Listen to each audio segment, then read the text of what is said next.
Allez, salut à tous, j'espère qu'on m'entend bien. On va faire cette première édition d'une certaine manière de ce nouveau petit tuto pour un tour qu'on va appeler le tuto des blaireaux. Vous sentez pas vexé les gars, dans les blaireaux, on s'inclut tous dedans, vous avez compris. Pourquoi je dis ça, c'est pour rire évidemment, c'est juste que dans les tutos pour les tours, dans les hot laps, on essaie souvent de chercher les tours les plus rapides. Or, en général, les setups des gars les plus rapides sont inconduisibles pour le commun des mortels. Moi, je fais partie du commun des mortels. Je suis pas mauvais, mais je suis pas une star. Donc voilà, j'ai réussi à taper un tour pour la première fois sur Kialami en dessous des 41 avec la Bentley. Je suis en 1,40 910. Pour moi, c'est déjà mon record et c'est déjà beau. On est sur un circuit à 30 degrés. Je viens de faire quelques réglages sur le setup qui fonctionne plutôt bien. J'ai rigidifié la voiture. Je vous expliquerai tout ça à la fin. En tout cas, on va partir pour un tour pour voir à peu près ce que ça donne. Donc, à mes copains de la TX3 qui vont rouler dimanche, voici ce qu'on arrive à faire avec la Bentley et avec ce setup. En tout cas, voici ce que j'arrive à faire. Il y en a qui font mieux, il y en a qui font moins bien. Allez, on est parti. On est sur la ligne droite, on est à fond. J'espère qu'on entend bien.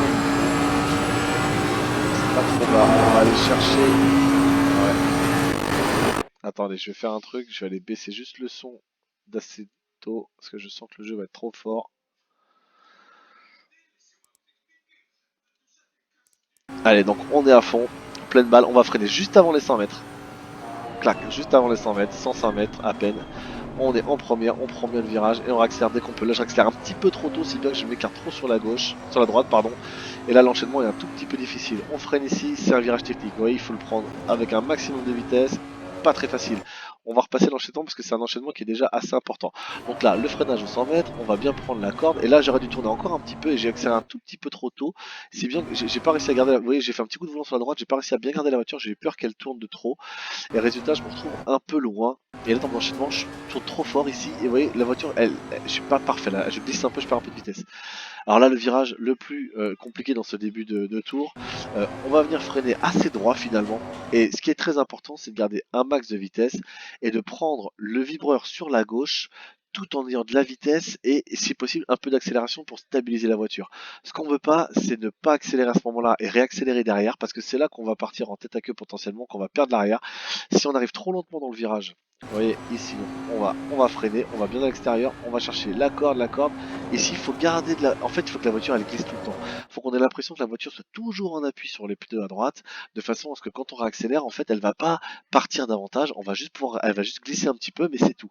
Si on arrive et qu'on n'a pas assez de vitesse et qu'on réaccélère fort derrière le vibreur, on a une chance sur deux d'aller prendre un tête à queue parce que ça nous met dans des mauvaises. En fait, ça accélère trop fort et du coup, clairement, on a une chance que l'arrière tente de passer devant l'avant de la voiture. Donc on essaie de garder de la vitesse hein, et on est bien en appui sur la droite. Allez, on y va à fond, on se met bien à gauche. Là, on va prendre le virage en mettant un petit coup de patin, mais juste avant le virage, un petit coup de frein et on plante un peu après les. Vous voyez, on est à peu près à 30 mètres. Hein. Et là, on prend la corde autant qu'on peut, on accélère dès qu'on peut. Et là, on va freiner après les 50 mètres. Au 40, voilà, on se met en deux, on prend un point de corde assez tardif. Là, je suis presque un peu trop tôt, vous voyez, je m'écarte un peu trop, je m'élargis un peu trop, mais c'est pas si mal. Ici, enchaînement très important à deux égards. D'une part, pour créer un bon temps, c'est un enchaînement qui compte parce que la réaccélération est très importante. Il ne faut pas trop sacrifier le deuxième virage. Au contraire, il faut sacrifier un petit peu le premier, être un peu lent dans le premier pour pouvoir vraiment avoir une bonne sortie dans le deuxième. Et pourquoi il est doublement important ce virage, c'est que c'est un de vos points de dépassement possible. Ici, quand vous êtes sur ce virage, que vous prenez bien le premier et que vous le sacrifiez pas et que vous accélérez fort dans le deuxième, vous pouvez rattraper le gars qui est devant vous et aller le taper au frein à la fin. Et il y a plusieurs trajectoires possibles pour les freins à la fin, donc il y a vraiment moyen. Donc il faut vraiment essayer d'être assez bon à cet endroit-là. C'est un potentiel spot pour doubler les gars qui sont devant vous. Donc on va freiner un petit peu après le vibreur. Là, vous voyez, donc on est sur le virage là, on arrive. Là, le vibreur il va commencer. Voilà. Là, je sais pas si vous le voyez, voilà, là on a le vibreur qui commence, on va freiner juste après l'entame du vibreur, on va les plonger sur la gauche sans bouffer le vibreur parce qu'il est un peu trop élevé et la voiture va trop bouger sur la Bentley en tout cas, à moins d'avoir peut-être un setup hyper haut, mais c'est pas le cas. Et donc à chaque fois les deux vibreurs, à la fois le gauche, à la fois le droit qui va suivre, on va pas chercher à le monter dessus comme des sauvages. On n'a pas une Lexus, on n'a pas une Mercedes, on a une Bentley et elle n'est pas si simple à gérer sur les gros vibreurs. La voiture va rebondir et ça va pas nous arranger du tout, on va aller tout droit. Donc aucun intérêt. Donc on va les lécher les vibreurs mais sans les manger complètement. Un petit coup de frein, on va tranquillement chercher le vibreur, voilà. Et là on va chercher le deuxième, et vous voyez, tranquillement, on va pas dessus comme des bourrins. Là on y va pleine balle, il n'y a pas de souci, ça peut passer. Ça dépend du setup bien sûr. Et là, virage toujours un peu compliqué. Vous voyez qu'on est en aveugle, on passe le 50 mètres et après la butte, on va devoir freiner. C'est pas toujours facile. Moi, souvent, je rate mon point de freinage, tout simplement parce que j'ai pas un bon repère visuel. Donc là, je vais pas vous apprendre à le passer. Tout ce que je peux vous dire, c'est que c'est un virage qui compte, puisqu'évidemment, on peut venir taper des gens au freinage ici. Voilà, on freine ici, un peu avant les vibreurs. En première, on tourne, on accélère. Alors là, certains sont très à l'intérieur, d'autres sont plus à l'extérieur comme moi. Il y a plusieurs trajectoires et il n'y en a pas forcément une plus rapide que d'autres. Mais à vous de voir celle que vous préférez. Là, deuxième virage où moi j'ai un assez mauvais point de repère. Alors on freine aux 100 mètres plus ou moins. Hein, vous voyez qu'ici sur la gauche vous avez le panneau 100 mètres. Euh, on freine. Alors hyper galère si vous avez un gars qui l'arrache dans la course. Moi ça m'est arrivé sur une course d'1 h 30. J'étais complètement perdu parce qu'en fait, à part ce truc, c'est large et on n'a rien. Je ne sais pas quoi trouver comme point de repère sur la piste. Donc c'est un petit peu galère. En tout cas, on va freiner aux 100 mètres. Et moi, je vais prendre, vous allez voir, une trajectoire assez intérieure, un petit peu en V. Donc, je vais prendre une trajectoire assez tendue. Je vais pas aller chercher complètement l'extérieur à gauche pour reprendre l'intérieur très en arrondi. Je vais plutôt aller chercher une pointe parce que quand je vais trop à gauche et que j'essaie de prendre de la vitesse sur, donc de réaccélérer plus tôt, j'ai tendance à perdre la voiture. En fait, c'est une trajectoire qui est trop agressive pour moi que j'arrive pas à tenir. Donc, en fait, je vais prendre une trajectoire plus tendue, plus à l'intérieur. Vous voyez, je vais pas complètement à gauche, loin de là. Je tourne un peu plus là et je réaccélère plus droit. Voilà. Si je fais pas ça, sinon je perds la voiture. Donc ici, là c'est vraiment un virage de rythme à la Laguna Seca.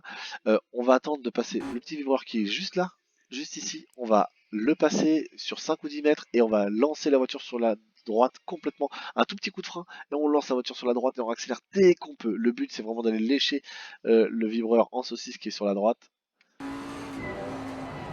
Voilà, et on y va dès qu'on peut. On accélère plein de balles, on freine à 60 mètres ou 55 mètres. En première, on prend bien à gauche et on accélère tôt. Ici, vous voyez qu'on peut se permettre d'aller assez large. On peut passer les 4 roues de l'autre côté du vibreur, ça ne nous invalide pas le tour. Donc on en profite, le vibreur est plat. Donc on peut vraiment y aller et enchaîner fort. Voilà pour ce tour, on est en une. Attendez, on le voit pas là. Je vais attendre 2 secondes moins qui s'affiche. Non, si voilà. Oui, une 40 902 pour être précis. J'avais dit 910, c'était 902. Une 40 902. Voilà, donc clairement, là, il y avait au moins 2 ou 3 dixièmes à récupérer, hein. C'était loin d'être parfait. Il y avait plusieurs virages où franchement, il y avait moyen de faire mieux. Donc en plus, on peut l'améliorer. Clairement, moi, c'était une assez grosse amélioration déjà. J'étais en 1,41,3 sur mon précédent meilleur tour.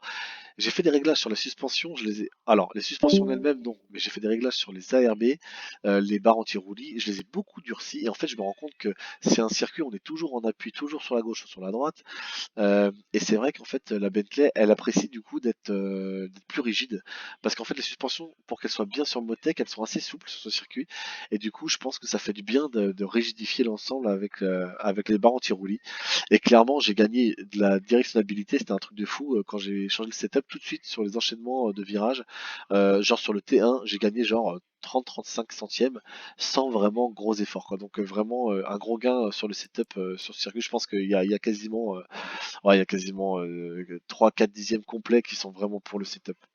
Euh, donc le setup, je vais vous le mettre sur mon Discord, je vous le mettrai en dessous dans les infos, vous aurez mon Discord, vous pouvez le chercher, dans qui a l'ami, vous le trouverez. Donc voilà, je vous passe le tour en entier pour ceux qui veulent le regarder complètement sans commentaire, et puis je vous dis à bientôt pour la course de dimanche, et puis pour les autres, n'importe quand sur n'importe quel circuit. Ciao les gars.